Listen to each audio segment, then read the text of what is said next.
Hello students, इसके just पिछले video में हमने 2 वॉट मीटर मेथड के बारे में पढ़ा था।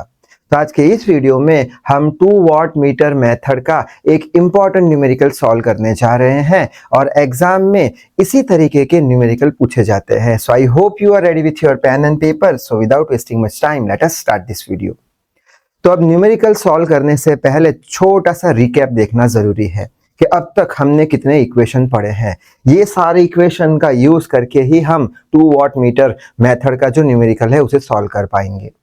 तो सबसे पहले तो 2 वॉट मीटर मेथड में हमने क्या किया था, 2 वॉट मीटर का यूज किया था, जिसमें से एक का रीडिंग W1 था, दूसरे का रीडिंग W2 था।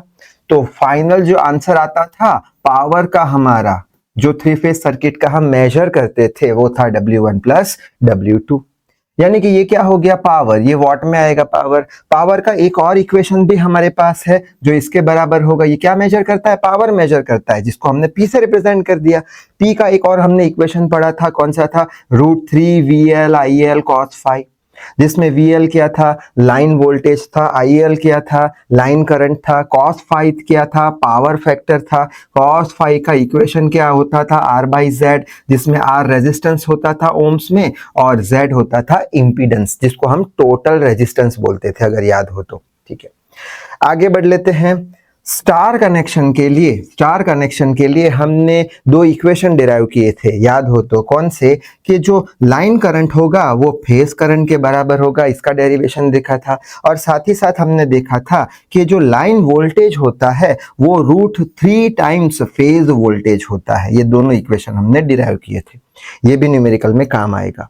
ठीक है, और आखिरी इक्वेशन 2 वोल्ट मीटर मेथड का हमने डिराइव किया था, tan phi = √3 W1 minus W2 divide by W1 plus W2। ये W1 और W2 की बात कर रहे हैं, ये इक्वेशन हमें याद रखना है। तो इतने इक्वेशन याद रखने पर हम 2 वॉट मीटर मेथड का न्यूमेरिकल आसानी से सॉल्व कर पाएंगे।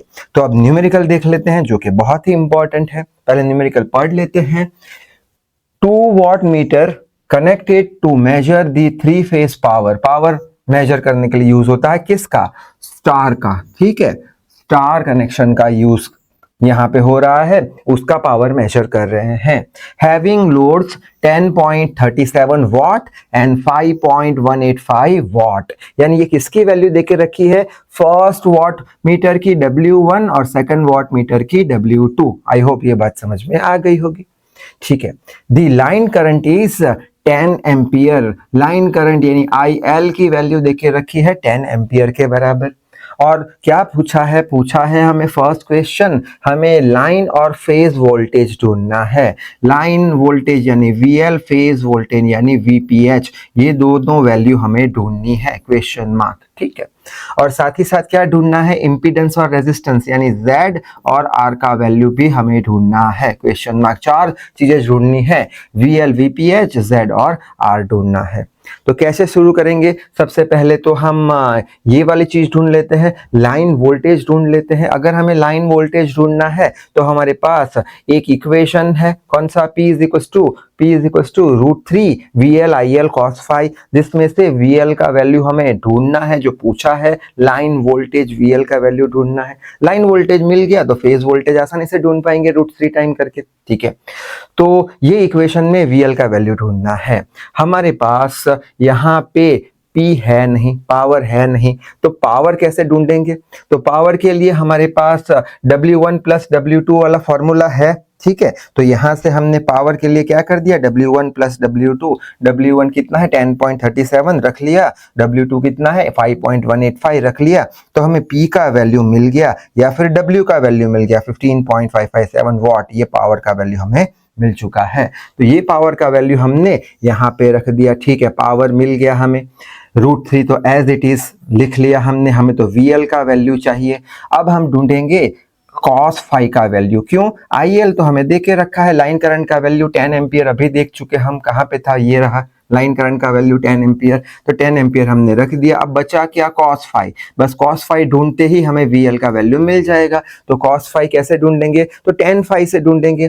tan फाई का इक्वेशन हमने ये डिराइव किया था, ठीक है। इसके अंदर √3 as it is W1 W2 देके रखे हैं, रख दिया यहाँ पे। tan फाई का आंसर ये आया, फाई tan को वहां लेके tan इनवर्स इतना आंसर आया। कैलकुलेटर पे tan इनवर्स 0.57735 करेंगे तो हमें फाई का वैल्यू मिल जाएगा 30 डिग्री, ठीक है। पावर फैक्टर हमें ढूंढना है, पावर फैक्टर को cos फाई से रिप्रेजेंट किया जाता है। cos फाई, फाई की जगह 30 रखो, cos 30 √3/2 यानी कि 0.8660। कैलकुलेटर पे ये भी आंसर आ जाएगा। यानी cos फाई का वैल्यू भी मिल चुका है, वो यहाँ पे हमने रख दिया। बस VL अननोन है, VL को सब्जेक्ट बनाया, VL को सब्जेक्ट बनाया तो 15.555 ऊपर, √3 tan ये सब नीचे, तो हमें VL का आंसर मिल चुका है लाइन वोल्टेज का, जो कि होगा 1.03 वोल्ट के बराबर, ठीक है। अब लाइन वोल्टेज मिल गया, फेज वोल्टेज आसानी से ढूंढ पाएंगे। कैसे, कि स्टार कनेक्शन के लिए हमने ये वाला इक्वेशन डिराइव किया था, क्या, लाइन वोल्टेज जो होता है वो √3 टाइम्स फेज वोल्टेज होता है। तो हमें तो फेज वोल्टेज चाहिए, तो फेज वोल्टेज को सब्जेक्ट बनाया तो line voltage divide by √3, line voltage अभी ढूंढा 1.03 डिवाइड बाय √3, तो हमें फेज वोल्टेज भी मिल चुका है, जो कि होगा 0.59 वोल्ट के बराबर। तो ये फर्स्ट क्वेश्चन पूरा कैंसिल हमने सॉल्व कर दिया, लाइन वोल्टेज और फेज वोल्टेज। अब हम ढूंढ लेते हैं इंपीडेंस, ठीक है। इंपीडेंस हम कैसे ढूंढेंगे, ओम्स लॉ लगाएंगे। ओम्स लॉ क्या होता है, V = IR, ठीक है। तो हम लिख सकते हैं VPH IPH इंटू R की जगह हम क्या लिखेंगे, टोटल रेजिस्टेंस, ठीक है, जिसको इंपीडेंस बोलते हैं। ये बहुत बार हम लिख चुके हैं, R की जगह पे Z, सारी कहानी कर रखी है हमने पिछले वीडियोस में, ठीक है। तो ओम्स लॉ लगाया, VPH IPH, Z कर दिया हमने। हमें इंपीडेंस चाहिए तो Z को सब्जेक्ट बनाया, तो Z = phase voltage by phase current, ठीक है। फेज वोल्टेज क्या हमने ढूंढा है, हाँ यहाँ पे ढूंढा है फेज वोल्टेज 0.59, तो रख दिया 0.59। अच्छा, फेज करंट कैसे ढूंढेंगे, तो स्टार कनेक्शन के लिए हमें पता है क्या, स्टार कनेक्शन के लिए हम बोलते हैं, या डिराइव भी किया था हमने, कि फेज करंट जो होता है वो लाइन करंट के बराबर होता है। फेज करंट लाइन करंट के बराबर होता है, और जो लाइन करंट कितना है 10 एम्पियर, तो 10 एम्पियर तो यहाँ पे 10 लिख लिया, तो हमें इंपीडेंस मिल चुका है 0.059 ओम। यानी कि ये Z भी हम कैलकुलेट कर चुके। अब R कैलकुलेट करना है। R कैसे कैलकुलेट करेंगे, हमारे पास Z है तो पावर फैक्टर से कैलकुलेट कर देंगे। पावर फैक्टर का ये इक्वेशन हमें पता है, cos फाई = R/Z। इसमें से हमें क्या ढूंढना है, R ढूंढना है। R को सब्जेक्ट बनाओ तो हो जाएगा cos फाई × Z।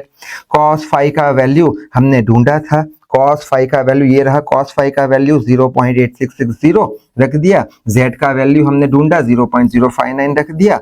R का वैल्यू हमें मिल चुका है 0.051 ओम। तो ये क्वेश्चन भी हमारा क्लियर हो गया। सो आई होप ये जो इंपॉर्टेंट न्यूमेरिकल था उसमें अच्छे से समझ आ गया होगा। तो इस वीडियो में बस इतना ही। Till then read hard, work hard. Thank you very much.